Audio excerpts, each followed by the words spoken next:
여러분 안녕하세요. 오래간만입니다. 제가 한동안 유튜브에 영상을 업로드를 안 했습니다. 그 이유가 뭐 다른 건 없고요. 그냥 겨울이 돼가지고 오토바이를 안 타게 돼서 그래요. 한 11월 둘째 주 정도부터 날이 추워져가지고 오토바이를 잘 안 탔습니다. 물론 아예 안 탄 건 아니에요. 뭐 집 앞 마트에 잠시 장 보러 갈 때나 중고거래하러 뭐 애매한 거리 다녀올 때나 아니면은 주차하기 애매한 곳에 짧게 볼 일이 있을 때 이럴 때는 종종 타기는 탔습니다. 그래서 일주일 이상 시동 안 걸고 방치한 적은 없어요. 그래도 제 채널이 나름대로 오토바이를 타면서 소소한 일상 대화하는 채널인데 백그라운드에 오토바이 영상 한 개쯤은 깔려야 되지 않겠습니까? 근데 오토바이를 타질 않으니까 영상 소스가 없는 거예요. 그러니까 이게 영상 만들기가 참 애매하더라고요. 저번에 한번 오토바이 전혀 없이 사진 찍으러 다니는 영상 한 개 올려봤는데 당연히 이거는 채널과 전혀 관련이 없는 영상이라 그런지 아예 조회수가 안 나왔고요. 그러다가 지난주에 갑자기 날이 한번 쫙 풀렸죠. 그래가지고 오랜만에 출퇴근을 오토바이 타고 해봤습니다. 이렇게 간만에 영상 소스가 생겨가지고 제가 이번에 하고 싶은 말을 하면서 영상 한번 만들어 보려고 합니다. 이번에 저는 겨울을 나면서 킥스타터의 중요성을 깨달았어요. 그 오토바이 커뮤니티 보면은 다들 뭐 충전 발이 이런 거 가시던데 저는 충전 발이를 따로 할 필요가 없더라고요. 오토바이에서 가장 배터리 많이 잡아먹는 과정이 바로 시동 걸 때 아니겠습니까? 사실 어떻게 보면 배터리가 존재하는 이유 자체가 이 시동 때문이기도 하겠지요. 근데 저는 이번에 겨울에 한 일주일에 한두 번 정도밖에 안 탔는데 심지어 아주 짧게 탔거든요. 이제 가장 많이 시동을 걸 때가 집 앞에 마트 갔다 올 때인데 이게 집 앞 마트가 걸어서 한 10분도 안 됩니다. 아주 가깝게 있어요. 이거를 오토바이로 왕복하니까 뭐 얼마나 타겠습니까? 한 2분? 1분에서 2분 타는 거죠. 그래서 저는 항상 이 거리 왔다 갔다 할 때 시동을 킥으로 걸었습니다. 그렇게 하니까 배터리 방전을 걱정할 필요가 없더라고요. 물론 이 오토바이가 이제는 카브레타 연료 그 방식이 아닌 그 전자 인젝션 방식이라서 배터리가 완전히 사망을 해보면은 킥으로도 시동이 안 걸린다 그러더라고요. 어찌됐든 연료를 쏴줘야 되는데 전자장비를 통해서 연료를 쏘니까 배터리가 완전히 사망하면은 킥으로도 안 걸린다 라는 말이 있던데 확실히 제가 이전에 타던 슈퍼커브는 배터리 상태가 별로 안 좋았거든요. 얼마나 안 좋았는지 이제 셀 시동으로 하면 시동이 안 걸리는 정도로 안 좋았어요. 그래서 이럴 때는 킥을 막 힘차게 한 3번, 4번 차줘야 이제 걸리긴 했거든요. 근데 제가 지금 타고 있는 헌터커브는 배터리 상태가 빵빵해서 그런지 킥 뭐 대충 한번 싹 차주면은 바로 걸립니다. 아무튼 이렇게 킥스타터 든든합니다. 만약에 킥이 없었다, 만약에 그랬다면은 제 오토바이는 이번 겨울에 아마 방전이 됐을 겁니다. 아니면은 방전되는 게 두려워가지고 배터리를 제가 빼놨겠죠. 배터리 빼면은 귀찮아가지고 뭐 앞에 마트 갈 때 타겠습니까? 제 생각에는 그러면은 겨울 동안은 완전히 시즌 오프를 해서 아예 안 탔을 것 같습니다. 아무튼 이렇게 제가 커브를 버릴 수 없는 또 하나의 이유가 늘었습니다. 커브 말고 다른 기종 중에서 킥스타터가 있는 게 있나요? 잘 모르겠네요. 자, 아무튼 저는 이제 오토바이를 타기 시작한 지 딱 1년이 되어 갑니다. 그래서 이번엔 1년 동안 제가 오토바이를 타면서 돈을 얼마나 썼고 또 오토바이 덕분에 돈을 얼마나 아꼈는지 그 경제성을 한번 점검을 해보려고 해요. 저는 1년 동안 오토바이를 총 3대 그리고 한 1만 킬로 정도 토탈해서 탔습니다. 첫 번째로는 슈퍼커브, 그걸로 한 5천 킬로 정도 탔고요. 두 번째로는 클래식 350, 이걸로 한 2천 킬로 탄 것 같습니다. 그리고 여름에 지금 타고 있는 헌터커브를 들였고요. 헌터커브로는 한 4천 킬로 정도 탔네요. 합치면 대충 한 1만 1천 킬로 정도 되는데 제가 헌터커브는 정확히 기록을 하고 있는데 이전에 타던 슈퍼커브랑 클래식 350은 기록을 철저하게 하지를 않았어요. 그래서 그냥 편의상 1만 킬로 탔다라고 하겠습니다.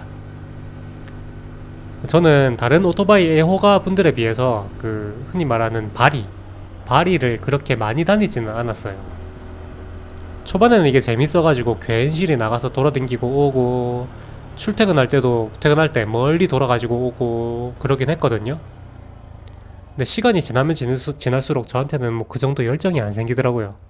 현생이 바빠서이기도 하고요. 그래서 언젠가부터는 전 오토바이를 레저가 아니라 자동차를 대신한 이동 수단으로 타고 있습니다. 출퇴근하고 뭐 장 봐오고, 기존에 어디 속초 여행이 예약되어 있다 그러면은 이번엔 자동차 대신 오토바이로 가볼까 하고 차 대신 오토바이로 가보기도 하고요. 그러니까 제가 1년 동안 탄 1만 킬로는 거의 다 불필요한, 그러니까 오토바이가 있어서 추가로 탄 마일리지가 아니고 필요에 의해서 자동차 대신 탔다 이겁니다.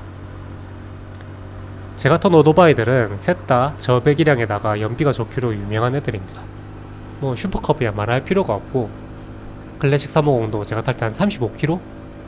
1리터당 35km는 갔어요. 헌터커프도 지금 한 45에서 47 그 정도는 항상 꾸준하게 나오고 있고요. 네, 그래서 이게 자동차 대신 타면 탈수록 돈을 버는 그런 기종들이죠.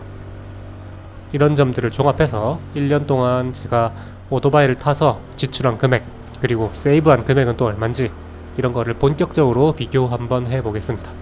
네, 제가 이번에 이렇게 한번 비교를 해볼게요. 자동차를 타고 다녔을 때, 그리고 오토바이 커브를 타고 다녔을 때 1년 동안 얼마나 아꼈느냐 이거죠. 네, 자동차 대신 커브를 탐으로써 얼마나 아꼈냐 이걸 한번 비교를 해보겠습니다. 네, 일단은 제가 출퇴근 거리가 왕복으로 정확히 한 40km 됩니다. 그리고 출퇴근 일수가 연간 소정근로 일수라고 있더라고요. 실제 출근하는 날을 말하는 건데 이게 242일이라고 일단 가정을 해 보겠습니다. 그리고 연비, 제 자동차는 경유차고요. 출퇴근할 때 연비가 보통 10에서 12 사이로 이래 나옵니다.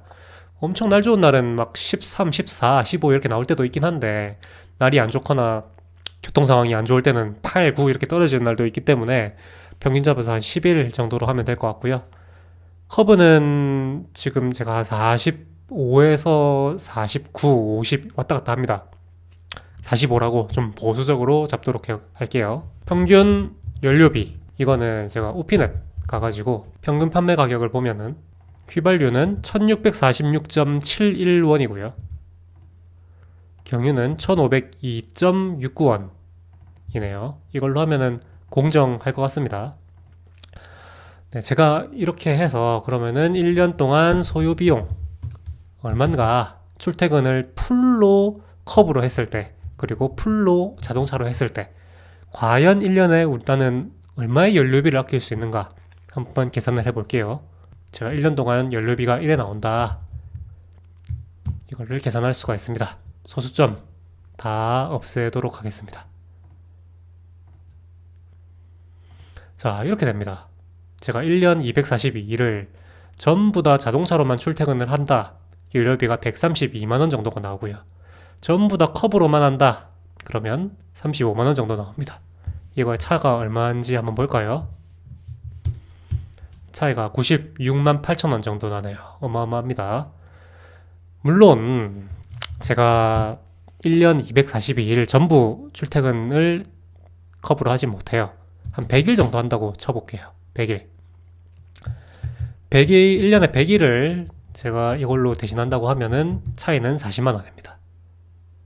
실제로 저는 한 100일을 조금 넘게 한 것 같거든요. 한 120일 정도 한 것 같은데 48만원 정도 아낀 겁니다. 네. 그럼 정리하자면 제가 1년에 자동차 대신 커브로 120일 정도 출퇴근을 함으로써 48만원 정도를 아꼈다, 이렇게 할 수 있고요. 이번엔 이렇게 계산하지 말고 제가 탄 만 킬로에 대해서 얼마를 아꼈는가 한번 보겠습니다.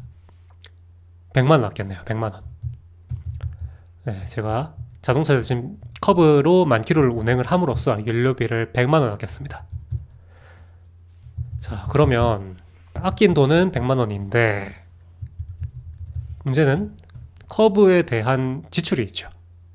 일단 보험료, 제가 1년 보험료가 31만 2240원이 됐습니다. 내년에는 좀 많이 줄어들 것이라고 제가 좀 기대를 하고 있는데 일단은 올해는 이래 나왔고요. 그리고 수리비라고 해봐야 몇 번 엔진오일 갈고 한 거밖에 없거든요. 엔진오일 갈 때마다 제 기억에는 한 2만원 줬나? 그 정도밖에 안 준 것 같은데 어쨌든 엔진오일 한 5번 그렇게 간 것 같으니까. 그리고 체인도 옛날에 슈퍼커브 체인도 한번 갈았고 그러니까는 한 15만원 잡을게요. 15만원 20만원 잡을까요? 20만원 잡겠습니다. 뭐 나중에는 타이어 갈고 그러려면 또 목돈 되니까요. 또 들어갈 게 있나요? 감가 있죠. 감가. 오토바이 제가 슈퍼커브랑 뭐 이런 거는 제외하고 지금 제가 타고 있는 헌터커브를 제가 한 450만원 주고 인수를 했거든요. 근데 지금 보니까 400으로 팔기 힘들어 보이더라고요. 그러니까 한 60만원 정도 감가가 났다 이래 보면은 되겠죠. 60만원. 사실 이건 좀 너무 단순한 계산이긴 합니다. 왜냐하면 제가 차를 좀 바꿨기 때문인데요. 그런 거 대충 좀 제하고 보도록 하겠습니다. 이렇게 하면 이게 합이 얼마죠? 합이 111만 2240원. 자, 이렇게 됩니다.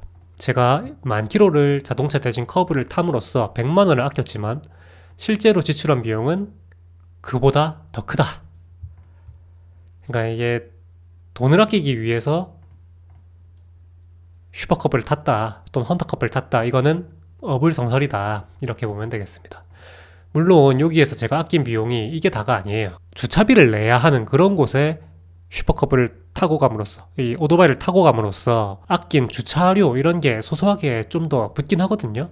근데 그거 뭐 다 붙어봤자 1년 다 합쳐도 10만원 되겠습니까? 10만원 안 될 깁니다. 즉 오토바이를 탐으로써 돈을 아낀다 라는 거는 올해 2024년은 실패했다, 이렇게 보면 될 것 같고요. 이걸 어떻게 해야 더 아낄 수가 있느냐? 많이 타면 됩니다. 많이. 올해는 10,000km를 탔지만 내년에는 뭐 20,000km를 예를 들어 삽분다 그러면은 2배를 아낄 수가 있습니다. 200만원 아낄 수 있고 대신에 감가도 더 붙겠죠. 감가 한 100만원 붙을 겁니다. 그러면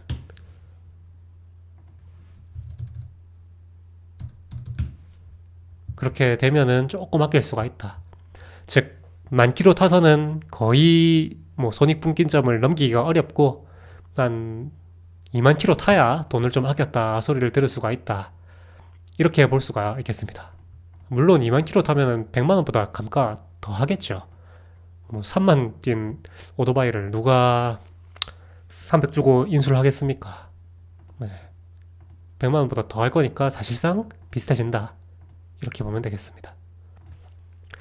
네, 물론 이거는 전부 다 경제적인 그것만 계산을 했을 때 그런 것이고, 제가 오토바이를 탐으로써 막 스트레스도 날리고 취미생활도 하고 그랬다는 점을 고려를 하면 당연히 이득이죠. 당연히 이득이라고 저는 생각을 합니다. 사람은 뭐든지 좀 취미생활 이런 게 하나씩은 다 있지 않습니까? 그 취미생활을 함으로써 다른 곳에 비용을 줄일 수 있다, 저는 그렇게 생각하거든요. 제가 만약에 오토바이를 안 탔으면은 제 생각에는 제가 좋아하는 또 다른 취미에다가 돈을 더 썼을 거예요. 예를 들어서 카메라, 제가 좋아하는데 카메라 좋은 거 한 개 사고 렌즈 비싼 거 사면은 그냥 뭐 200-300 그냥 들거든요. 그뿐만이 아니고 제가 카메라에 뭐 실증을 났다 그러면 아마 또 뭐 기계 덕후의 그 본능이 또 다시 막 살아 올라가지고 컴퓨터 한 개 맞췄을 거예요. 컴퓨터 맞추면 뭐 그것도 한 모니터까지 하면은 200이래 들죠. 그래서 오토바이는 정말 이게 값싼 취미가 아닌가, 저는 그렇게 생각합니다. 물론 가장 중요한 건 안전이겠죠. 다쳐가지고 병원 실려가는 순간 이 모든 계산은 물거품입니다. 그냥 그거는 무조건 손해예요. 무조건 손해. 그래서 여러분들 다치지 말고 탑시다. 다치지 말고 타면은 오토바이는 정말 가성비 좋은 그런 취미입니다. 봐주셔서 감사합니다. 2025년도 우리 한번 다치지 말고 신나게 오토바이 타봅시다.